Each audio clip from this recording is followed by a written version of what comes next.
അർബുദത്തെ പുഞ്ചിരിയോടെ സധൈര്യം നേരിട്ട് ഒടുവിൽ അകാലത്തിൽ പൊലിഞ്ഞ 26-കാരിയെക്കുറിച്ചുള്ള കരളലിയിപ്പിക്കുന്ന ഒരു കുറിപ്പാണിപ്പോൾ സോഷ്യൽ മീഡിയയിലെ ചർച്ചാ വിഷയം. 2 തവണ മജ്ജ മാറ്റിവെക്കൽ ശസ്ത്രക്രിയ നടത്തിയിട്ടും സ്നേഹ അന്ന ജോസ് എന്ന 26-കാരിയെ ജീവിതത്തിലേക്ക് തിരികെ കൊണ്ടുവരാനായില്ല. ഇനി തിരിച്ചു വരില്ലെന്ന് ഉറപ്പായതോടെ സ്നേഹ അറിയിച്ച അവസാന ആഗ്രഹങ്ങളെക്കുറിച്ചുള്ള ബന്ധു ഷാജി കെ മാത്തന്റെ കുറിപ്പ് കണ്ണീരോടെ മാത്രമേ വായിച്ചു തീർക്കാനാകൂ. മനുഷ്യർ എപ്പോഴും വിധിയിൽ വിശ്വസിക്കുന്നവരാണ്. എല്ലാവരുടെയും ജീവിതത്തിൽ പലവിധ സംഭവങ്ങളിലൂടെയാണ് കടന്നു പോകുന്നത്. പക്ഷെ നമുക്ക് വിധിച്ച വിധിയിൽ നിന്ന് ഓടി ഒളിക്കാൻ സാധിക്കില്ല. അതുപോലെയാണ് പത്തനംതിട്ടയിൽ നടന്ന സംഭവം എല്ലാവരുടെയും കണ്ണു നിറയ്ക്കുന്നത്. അതുകൊണ്ട് തന്നെ ക്യാൻസർ ബാധിച്ച അകാലത്തിൽ മരിച്ച സ്നേഹ അന്ന ജോസിന്റെ അവസാന വാക്കുകൾ വലിയ നൊമ്പരമായി മാറുന്നു. എഞ്ചിനീയറിംഗ് പഠനം അവസാന വർഷത്തിലെത്തിയപ്പോഴാണ് സ്നേഹയുടെ അസുഖം തിരിച്ചറിഞ്ഞത്. പിടികൂടിയ അസുഖം ചെറുതല്ലെന്നറിഞ്ഞിട്ടും പുഞ്ചിരിയോടെ നേരിട്ട സ്നേഹ പരീക്ഷയിൽ 90%-ലധികം മാർക്ക് നേടി. വസ്തു വിറ്റോ കടം വാങ്ങിയോ തന്നെ ചികിത്സിക്കാൻ അവൾ വീട്ടുകാരോട് പറഞ്ഞു. ജോലി കിട്ടുമ്പോൾ വീട്ടാമെന്ന ആത്മവിശ്വാസം സ്നേഹയ്ക്കുണ്ടായിരുന്നു. മജ്ജ മാറ്റിവെക്കലിന് ശേഷം ജീവിതം വീണ്ടും പഴയ പോലെയായി. ആഗ്രഹിച്ച ജോലി കിട്ടി. പക്ഷേ 2.5 വർഷത്തിനിപ്പുറം അതേ അസുഖം വീണ്ടും സ്നേഹയെ തേടി വന്നു.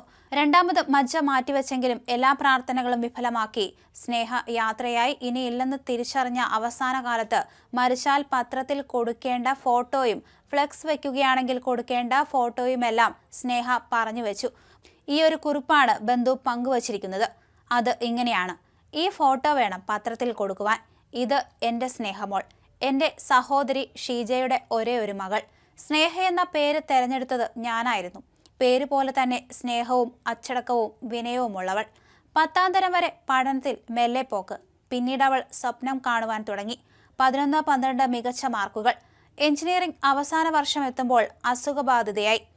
എങ്കിലും 90%-ലധികം മാർക്ക്. അവളെ പിടികൂടിയ അസുഖം ചെറുതല്ല. അവൾ പുഞ്ചിരിച്ച് അതിനെല്ലാം നേരിട്ടു.